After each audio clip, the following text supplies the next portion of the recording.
Boa tarde, alunos. Vamos começar então mais uma aula de arte. Hoje nós vamos falar sobre a história da arte dentro do período medieval. Então nós vamos falar um pouquinho sobre a arte românica primeiro e depois nós vamos falar sobre a arte gótica na próxima aula. Então, o período iniciado no século V, ele é conhecido como Idade Média, onde historicamente nós temos a economia se deslocando da cidade para o campo.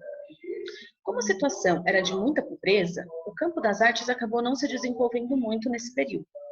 Os mosteiros eram muito pobres e dentro deles também foi difícil estabelecer uma atividade artística. O que acontece então é uma preservação grande da cultura greco-romana, com ensinamento sobre elas nas escolas que eram voltadas somente para os clérigos. Nesse período, só as igrejas eram construídas. Então, os trabalhadores, os contratados como carpinteiros, marceneiros, os vitralistas, os decoradores, os escultores e pintores, eles trabalhavam nas igrejas e para as igrejas.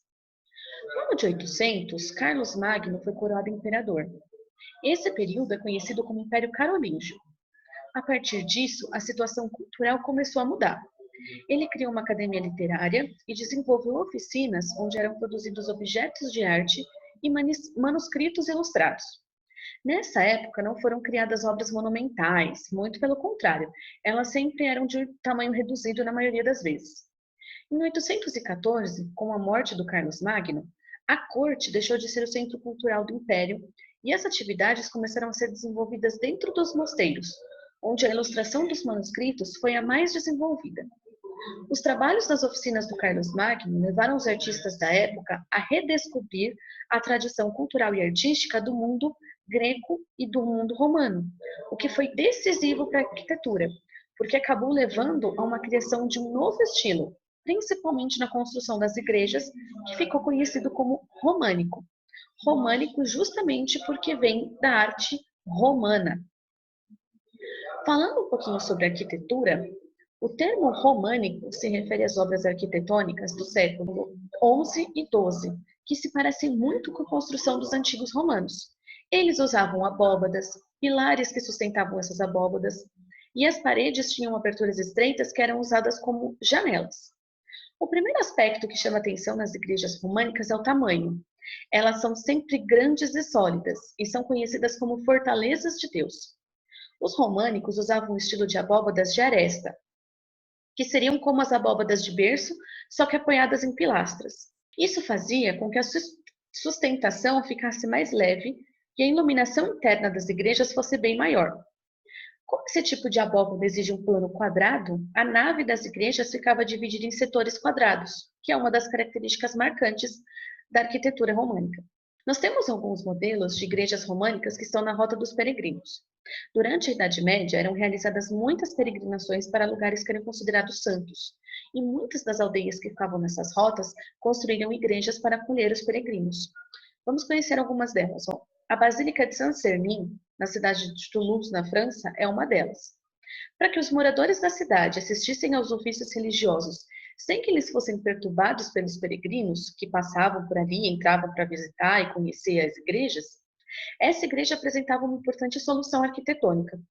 Em torno da nave central, tinha um corredor contínuo que contornava o altar e dava acesso para a capela, onde ficavam os objetos sagrados e as relíquias. Enquanto isso, na nave central ficavam as pessoas que queriam assistir o culto. Assim, elas não eram perturbadas. Outra que nós temos como exemplo é a Abadia dos Beneditinos, na cidade de Cluny. Em 1790, essa abadia era a maior igreja da Europa e, sem dúvida, uma obra-prima da arte românica.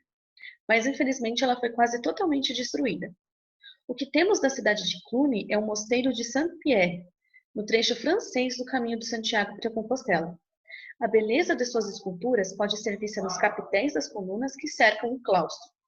Eles representam um rico trabalho de escultura com temas de folhagens, animais e personagens bíblicos.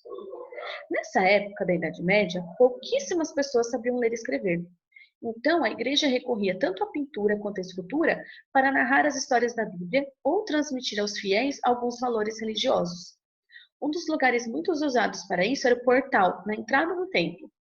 No portal, nós encontramos o tímpano, que é uma parede semicircular que fica abaixo do arco.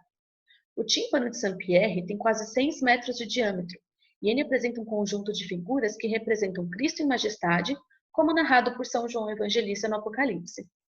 Por conta do grande tamanho do tímpano, os construtores fizeram um tremó, como se fosse uma pilastra que divide a abertura em duas, e que também é ricamente decorada com esculturas com motivos naturais e um homem descalço que é identificado como o profeta Jeremias. Vamos falar um pouquinho agora sobre a arquitetura românica na Península Itálica. Nessa parte da Europa, a arquitetura muda um pouco, porque as obras não apresentam formas pesadas. Por elas estarem mais perto das obras grego-romanas, os artistas e construtores deram às suas igrejas um ar mais delicado, mais leve. Eles passam a usar nas construções frontões e colunas, como a gente pode ver no conjunto da Catedral de Pisa.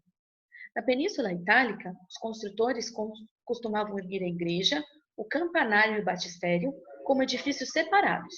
O prédio da Catedral de Pisa se iniciou em 1063 e a sua planta tem o formato de uma cruz.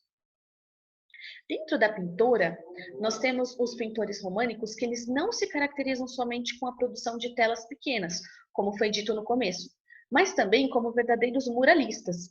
Ou seja, a pintura românica se caracteriza pela decoração de murais, que era favorecido por meio de enormes obras arquitetônicas. Nessas pinturas, eles utilizavam a técnica do afresco. Os murais tinham como base as ilustrações dos livros religiosos, porque naquela época, nos conventos, era muito intensa a produção de manuscritos decorados à mão com cenas bíblicas.